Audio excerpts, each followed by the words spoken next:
সবসময়ই অজানাকে জানতে চেয়েছে। একসময় মানুষ মুখে মুখে খবর ছড়াতো, তারপর এলো হাতে লেখা সংবাদের চিরকুট।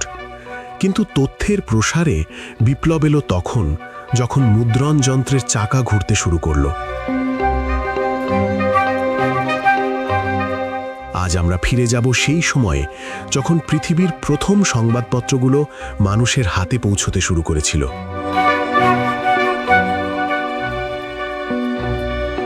1605 সাল, জার্মানির স্ট্রাসবার্গ শহর।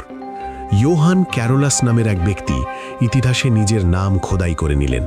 তিনি প্রকাশ করলেন রিলেশন আলার ফারনেমেন উন্ড গেডেঙ্কভুর্দিগেন হিস্টোরিয়েন। এটি বিশ্বের প্রথম মুদ্রিত সংবাদপত্র হিসেবে স্বীকৃত। এটি ছিল একটি সাপ্তাহিক প্রকাশনা, যা তৎকালীন রাজনীতি এবং যুদ্ধের খবরাখবর সাধারণ মানুষের কাছে পৌঁছে দিত। এর ঠিক 4 বছর পর 1609 সালে জার্মানির ওয়ালফেন বিউটেল থেকে প্রকাশিত হয় আভিজা রেলাসিওন অদার জাইতুং। জার্মানির এই জয়যাত্রা সংক্রামিত করেন নেদারল্যান্ডসকেও। 1618 সালে অ্যামস্টারড্যাম থেকে প্রকাশিত হয় কুরান্টে উইথ ইতালিয়ান, ডয়েচল্যান্ড এটসেট্রা। মজার ব্যাপার হলো, এটি ছিল বিশ্বের প্রথম ব্রডশিট ফরম্যাটের সংবাদপত্র, যা আজকের বড় সাইজের সংবাদপত্রের আদি রূপ। ফ্রান্সে সংবাদপত্রের যাত্রা শুরু হয় 1631 সালে থিওফ্রাস্ট রেনোদোর হাত ধরে। তার সম্পাদিত লা গাজেত ছিল ফ্রান্সের প্রথম সাপ্তাহিক মুখপত্র।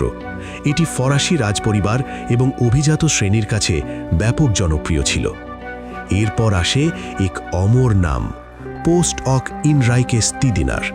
1645 সালে সুইডেনের রানী ক্রিস্টিনা এটি চালু করেছিলেন। আপনি কি জানেন এটি বিশ্বের প্রাচীনতম সংবাদপত্র যা আজও টিকে আছে?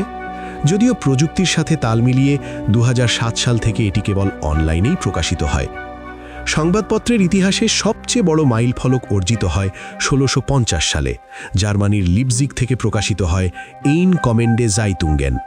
এটিই ছিল বিশ্বের প্রথম দৈনিক সংবাদপত্র, অর্থাৎ মানুষের সকালের চায়ের আড্ডায় প্রতিদিনের টাটকা খবর পৌঁছানোর প্রথা শুরু হয়েছিল এখান থেকেই। হাতে লেখা স্ক্রল থেকে আধুনিক স্মার্টফোনের পর্দা, সংবাদপত্রের এই দীর্ঘ পথচলা আসলে মানুষের জানার অদম্য ইচ্ছারই প্রতিফলন। কালের বিবর্তনে অনেক বিখ্যাত সংবাদপত্র হারিয়ে গেছে, কিন্তু সংবাদ জানানোর যে ক্ষুধা তা রয়ে গেছে চিরন্তন। হয়তো আগামীর ডিজিটাল পৃথিবী নতুন কোনো রূপে সংবাদ আমাদের সামনে হাজির করবে, কিন্তু ইতিহাসের পাতায় এই আদি নামগুলো উজ্জ্বল হয়েই থাকবে।